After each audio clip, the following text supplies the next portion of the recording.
Hello, I'm Megadoom. I wanted to talk to you today about handling gunshot wounds from a post-crash scenario, either post-apocalyptic doomsday scenarios that we talk about, uh, nuclear attack, catastrophic breakdown of the government, economy, pandemic. Take your pick. It's all coming down the pipe. I've been a paramedic for the last 20 years. I served in the first Gulf War, tactical medic training, Fort Sam Houston as an Army medic, and I've seen a lot of gunshot wounds. A lot of gunshot wounds. This first little video is we're going to talk about the general overview of what I'm going to compile here and how to handle these gunshot wounds with the equipment you may have. And I've decided to break it down into three different levels. Level one will be your average person with first aid knowledge. May have a medical kit. I would hope you would have that in your prep plans if you're making any. I would hope if you're watching me, you're making plans. And then you would have level two, which would be somebody who has EMT paramedic skills and experience and has maybe a stash of more than just your basic first aid equipment. Then, of course, level three would be your nurses and doctors who may have access to a small MASH unit or something that's left over post crash. They would have availability, maybe generators and power, and they could do some surgery and things like that. Uh, from our perspective, though, it's primarily going to be level one and level two that we're going to have available to us. Okay. Now on to the other unfortunate things about post-crash gunshot wound that you're going to have to deal with, and that's namely triage. You see, what is saving people now is modern medicine, is namely the surgeon.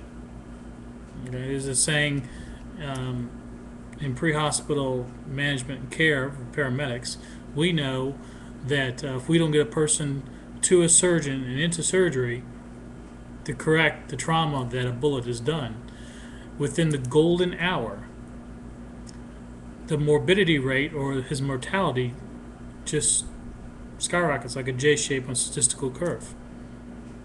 Well, you're not going to have that, or not very likely to have that. That's something you're going to have to consider. So you're going to have to decide on who are you going to put your resources to treat. And in other videos that are going to be part of this whole thing, I'll talk about pain management, how to take care of your loved ones, even though they're going to die from this injury, and there's things that you can do to let them exit gracefully, as little pain as possible. All right, we're going to go over in an overview is what areas someone can get shot and what are their likely chances of surviving. As you can imagine, getting shot in the head is probably one of the worst areas you can get shot, especially if the bullet has penetrated the cranium. I'm sorry, folks. Unless you have a neurosurgeon and a lot of other advanced care, if a bullet gets into someone's brain, there's a 99% chance those are one of those folks you're going to have to say goodbye to. And believe it or not, sometimes that can take some time. I've seen people shot in the head, sometimes with large caliber weapons, that don't die right away because it hasn't hit the brain stem or the medulla oblongata that controls your respirations. And that's towards the back of your head. That's why an assassin will shoot you in the back so it kills you right away. But if it hits up here, the bullet can go into your sinuses, it can go into the cerebrum, which is your higher intellectual functions, and it will not necessarily kill you, although who you are is probably likely long gone. See, like I said, bullet in the brain, pass these folks over. Make their exit peaceful as best you can, anyway.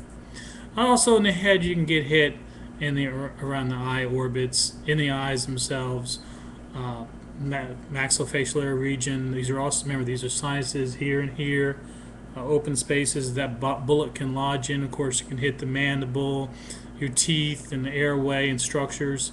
Believe it or not, from a post-crash scenario, these things you might have a chance of correcting. But it's not like that's one of the worst areas up here. Thankfully, it's a smaller target than your chest or your center body mass or your legs. But keep that in mind.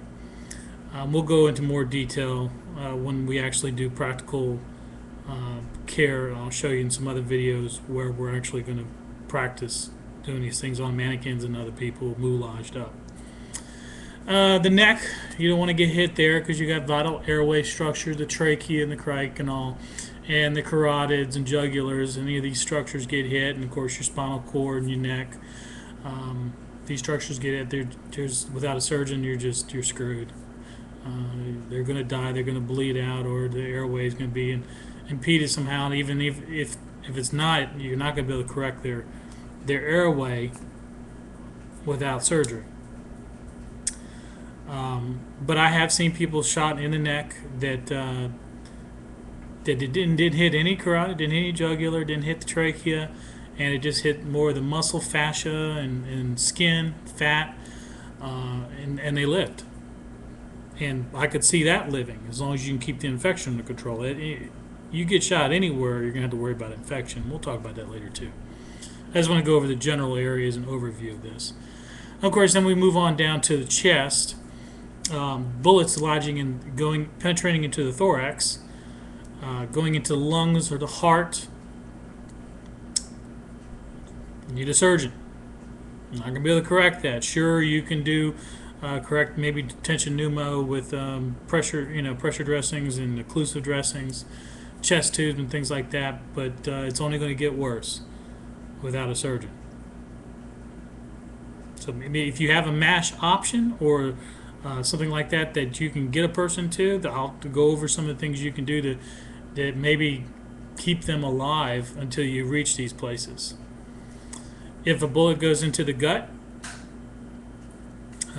it's a little better than the chest or the head, but if it punctures a bowel or liver, even worse, because it's a highly vascular organ and you're likely to bleed out from that, or hit your pancreas, stomach, or your vena cava, which is a central vein that runs through the center of your body, descending aorta.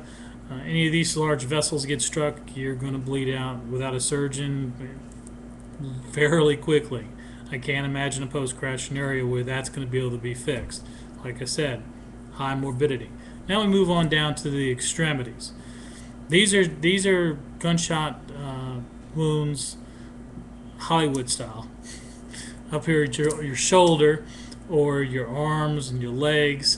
But I can tell you, even these bullet wounds can kill you in a post-crash world, because you have rather large arteries that run in your upper arm and your lower leg, especially big femoral.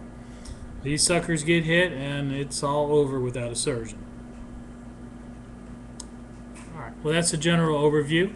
We'll also talk about bullet ballistics, kinetics, and how that works.